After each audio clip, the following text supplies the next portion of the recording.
everyone. Welcome back to English Speaking Practice for Beginners, Daily Real Conversations. I'm Emma. And I'm David. Thank you for joining us today. If you're new here, this podcast helps you learn real English for real life, the words and sentences you actually need. Today's episode is very important. Sometimes accidents or problems happen while traveling. For example, your wallet is stolen, your phone is lost, or you need to report something dangerous. Yes, in these moments, you may need to go to the police station. But don't worry, you don't need difficult English. Just a few clear, polite phrases. In fact, most police officers in big cities are trained to understand simple English from tourists. So today, we'll teach you how to report a problem in easy English. That's right, Emma. And interestingly, according to a 2022 survey, about 60% of tourists feel more confident using short, simple phrases in emergencies. Oh, that's a good statistic to know, David. But what if someone feels anxious speaking even simple English in a high-stress situation? Good point. While it can be intimidating, practicing ahead of time can help reduce that anxiety. Imagine if your words were rehearsed and ready, like a safety net. Yes, and by the end of this session, our listeners will feel more prepared.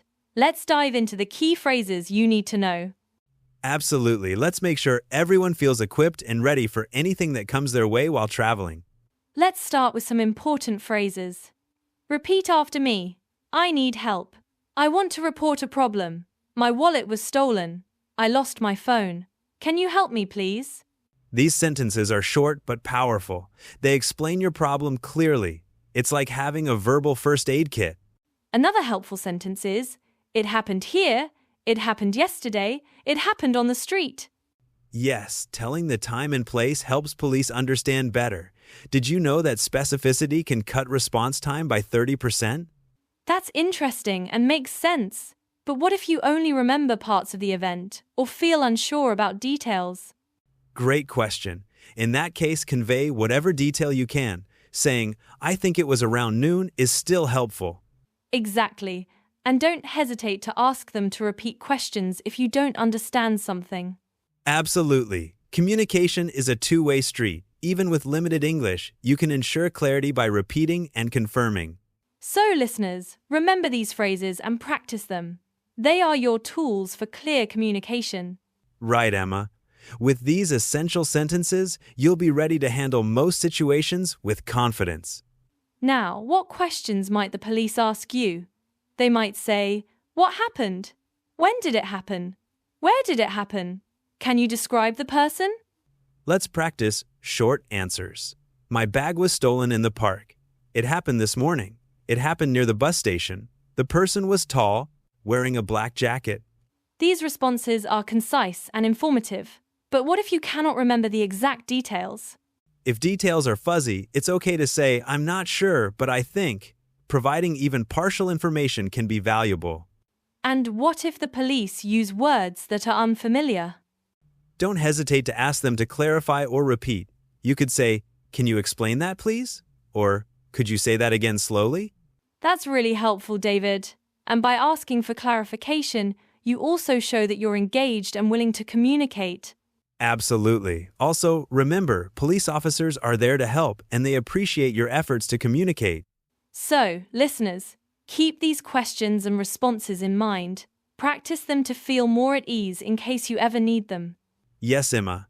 Being prepared means less stress and more effective communication when it matters most. Let's do a role play. I'll be the tourist, David will be the police officer. Let's simulate a real-life scenario. Great idea, Emma. Let's get started. Hello, I need help. I want to report a problem. Okay. What happened? My wallet was stolen. When did it happen? About 1 hour ago. Where did it happen? At the train station. Can you describe the person? Yes. The person was short, wearing a blue shirt. Thank you. We will make a report. Thank you so much for your help.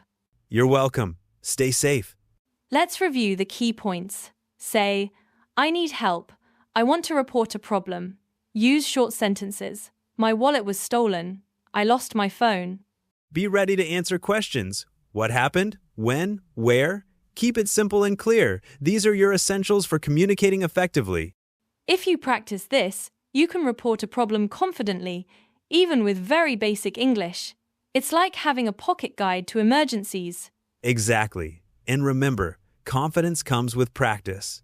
The more you practice, the more natural it will feel when you need it. And don't forget, even if you make mistakes, the effort to communicate is always appreciated. That's a vital point, David. Mistakes are part of learning, and they often lead to clearer communication in the long run. Yes, and by being prepared, you reduce the risk of misunderstandings, which is crucial in emergency situations. Listeners, take these lessons to heart, practice them regularly so they become second nature.